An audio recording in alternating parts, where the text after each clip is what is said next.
with me here is Paul Cadman, the Group Managing Director of Futura Group. So the sugar tax, I mean, it's going to be imposed on businesses, isn't it, as opposed to individuals? Yes, that's a fact, yeah. And how much is it expected to raise? It's expected to raise about £1 billion plus for that. There's quite a substantial amount of money. It's interesting to see that it's the businesses that are going to get taxed, not the individuals. Picking up on what George Osborne said, whether they're going to pass it on to the individuals, to the customers or not, will be quite interesting. I imagine with the amount of revenue they're looking to increase, it will go on to the individuals. So it will work and it will make the cost of the drinks go up, hopefully reducing and improving health and fitness in the youngsters, I would have thought. Well, I mean, like you say, the money is going to be churned back into primary schools to help with sport. Surely that's a good thing. Well, I think there's a comment about too many individuals, too many children are sitting in front of PlayStations and things like that these days. Get them out playing sports and things like that. In my day, clearly I'm slightly older than that and the sugar tax isn't going to affect me too much. But it's interesting to see getting children out, getting them motivated, getting them mobile. It'll be good. So anything that they can do on that point is a step forward. I mean, is it fair to say that this sugar tax is going to affect small local businesses more? It could well do. I mean, if there's a local sort of company that's producing fizzy drinks and soft drinks and things like that, they're going to get hit. But I'm looking at the multinationals, the global brand companies. If they squeeze a little bit and there's a bit of that coming out for the good of the economy, for the good of children, I don't see that as a major problem. I mean, you know, as a businessman yourself, how has the business world reacted to this news? Small businesses are quite good. You know, looking at some rates, looking at some incentives and things like that. Medium-sized to larger businesses, there's not a lot in the budget for us. It's quite difficult. I was disappointed yesterday, sitting on the live panel debate with the Black Country Chamber of Commerce. A number of businesses were in front of us, small, medium and large. Disappointed to see exactly what came out for us as a region and certainly for us as a business the size of our size. I mean, I think it's interesting that you say that you were disappointed. When Osborne presented the budget, he did say that this budget was for small businesses. Yeah, we're a £25 million turnover business, so we're at the top end of the small, so the bottom end of the Premiership certainly. There isn't a great deal for us in the Midlands, there isn't a great deal for us as a business of that size. And going back to the sugar tax, it was actually something that Jeremy Corbyn, well, you know, welcomed. Well, it was Jamie Oliver that started the ball rolling and things like that. So I think he's a bit of a people's champion on that point, and I think that was good. Yeah, Corbyn was happy, but that was, you know, came from him. And I think that's listening to the public opinion. You know, so George Osborne's done well on that point, but looking at everything for us, I'm slightly disappointed from our side. OK, Paul, so tell me what you would have liked to have seen from the budget then. I think we would have liked to have seen some more investment in infrastructure of the Midlands, but getting back to the business ourselves. We're an automotive design company, so there's 5 businesses, 3 in the UK, 2 abroad. There's no incentives for us to go abroad. There's no tax benefits. You know, there's nothing to encourage us. There's no cutting of red tape or anything else like that. And that's still in Europe and outside of Europe. So there's nothing there. There's nothing much to look at for R&D. The apprenticeship levy, there's some percentages and some monies sort of that we know that's going to come for us. The apprenticeship levy is a good concept. Anything we can do to reinvest in the skills, and there's massive skill shortages, is good. So that's a step forward, but I don't think it's enough. You know, business rates for us, there isn't anything there.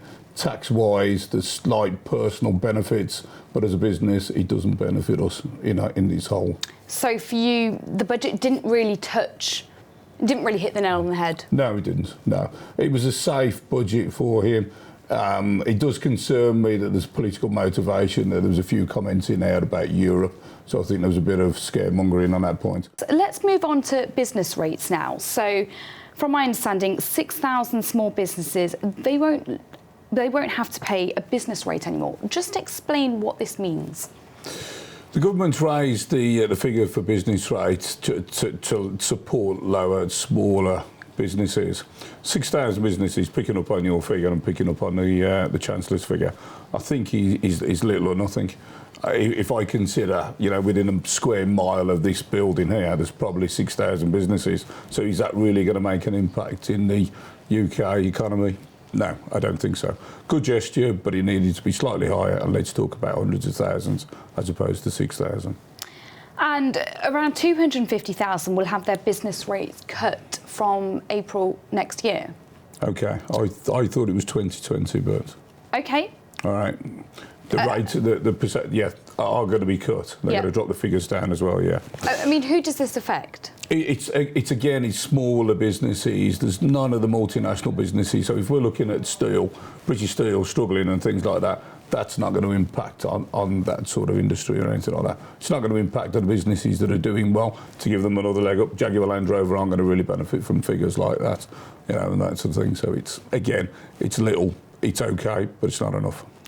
I mean, overall, though, Paul, surely it was a good day for small businesses. I think it was, and I think that, you know, to reinvigorate the economy, starting with the smaller businesses that contribute a major amount, is okay. It's good, but there's not enough there for smaller businesses as well. I don't see many small business owners that are turning over £100,000 or less than that, actually sitting there with massive smiles on their faces. A few pounds here and there isn't going to make a great deal of difference. I know that one thing that you're keen to talk about is infrastructure. So, I mean, there was a lot of controversy surrounding HS2. Yesterday, talks of HS3. What's in store for rail commuters then?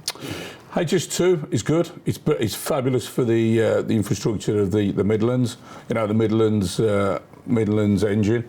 It was all about the northern powerhouse. It was all about, for me, George Osborne's looking after his own constituency. I tended to feel that it was quite a politically driven sort of decision to support the north.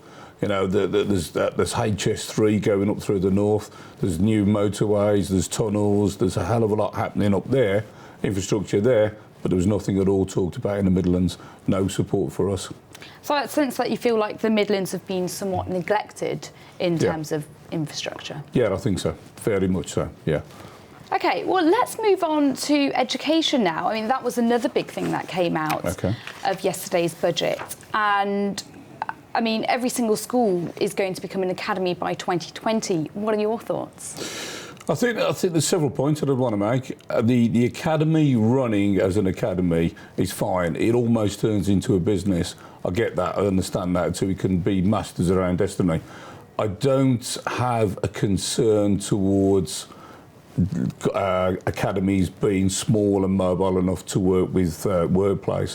One of my concerns as a manufacturer is lack of skills, and trying to engage with schools currently that have to perform to Ofsted rules and have to perform to local educational rules that are set by government is difficult.